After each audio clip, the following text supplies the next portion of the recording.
Hey everyone, welcome to 500 Questions for French, the show where we ask Jayson French 500 questions, or Jesus comes back, whichever happens first. All right, here we go. Have you ever ridden a hoverboard? The people want to know. I don't think I have. No? No. I mean, you never. When did hoverboards come out?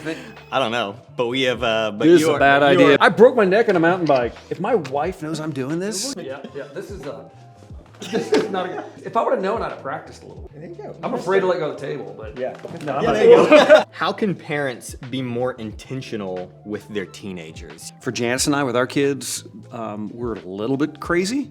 So we start developing what we call these 5 different pathways or 5 rites of passages with our kids. I want them to lean into things that might scare them. Lean into hard things. Don't lean away. Okay.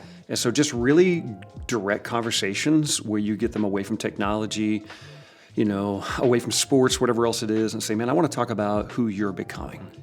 And really say, man, that in the next phase of your life, there's going to be any number of hard things that are coming your way.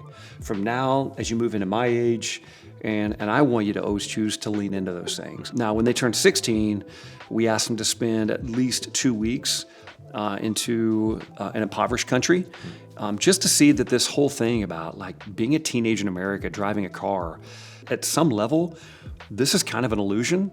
And I want you to be really respectful of these gifts that God has given you and to always say, man, how can I give back?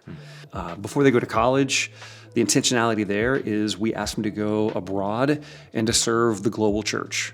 It doesn't have to be in an impoverished context, but we asked them to go abroad. So one of my sons went to India, another one went to Northern Ireland. My daughter last year went to Japan. She spent 2 months in Japan.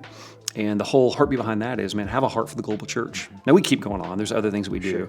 But I think part of the intentionality is not, well, first of all, the intentionality is showing up around the dinner table night by night, not an epic trips to Alaska or overseas. Sure. It's the real conversations you have before bedtime. I still go back in with my 13-year-old son, and my wife and I will pray for him before he goes to bed every night. Essentially, somewhat the same prayer. I pray that over my kids every night since they were infants. I think that's the intentionality is praying over your kids on a regular basis, letting them hear you pray.